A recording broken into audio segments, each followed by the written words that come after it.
அன்பு அது பொறுமை கொள்கிறது, வெறுப்பை வெகு தூரம் நெருகிறது தன்னுள் என்றும் பெருமை கொள்ளாது நம்மில் வேண்டுமே இவ்வன்று.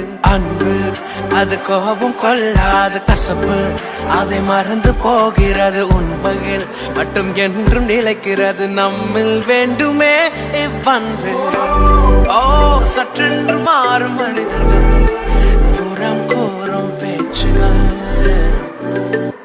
நெஞ்சு கொள்கிறேன் என்று.